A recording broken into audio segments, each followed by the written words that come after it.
اللہ اللہ اللہ۔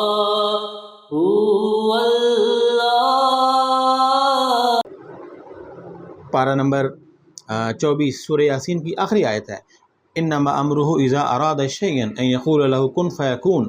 جب اللہ کسی چیز کو پاک کرنے کا ارادہ کرتا ہے تو اسے کہتا ہے ہو جا، یعنی پاک ہو جا، تو وہ ہو جاتی ہے۔ میں نے پاک ہو کر کیوں بولا؟ وہاں پہ کیا کہا؟ یرید اللہ لیذھب عنکم الرجس، اللہ پاکی دینا چاہتا ہے اور اس گندگی کو دور کرنا چاہتا ہے۔ میرا ایمان کہتا ہے اللہ نے پاک کر دیا۔ امام حسین پاک، امام حسن پاک، محسن تو بچپن میں اللہ کو پیارے ہو گئے تھے۔ پھر جو آگے جو بھی اہل بیت ہیں، پھر میں کس کا نام لوں گا، کتنے صاحبزادے ہیں۔ یرید اللہ لیذھب عنکم الرجس اہل البیت، نبی کا گھرانہ، نبی پاک صلی اللہ علیہ وسلم کا گھر۔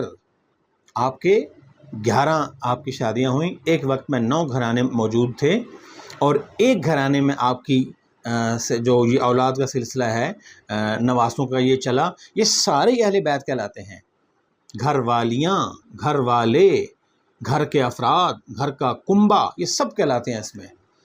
لیذھب عنکم الرجس اہل البیت، تو یہ پاک ہستیاں، مقدس ہستیاں، مقدس نفوس، بابرکت ہستیاں، میں کیا عرض کروں، الفاظ کو نہیں میرے پاس۔ اللہ پاک، اللہ نے اپنی نبی کو بھی پاک فرمایا۔ وہ خالق، یہ مخلوق، وہ رب، وہ عبادت کیا جاتا ہے، یہ عبادت کرنے والے ہیں۔ اس نے ان کو پیدا کیا پر پاک پیدا کیا۔ پھر آگے جو ان کے اہل بیت ہیں، پھر جس کے ساتھ پیارے آقا صلی اللہ علیہ وسلم کا فرمان ہے نا، میری قرابت داری کا خیال کیجئے، میری رشتہ داری کا خیال کیجئے، میری عطرت کا خیال کیجئے۔ اللہ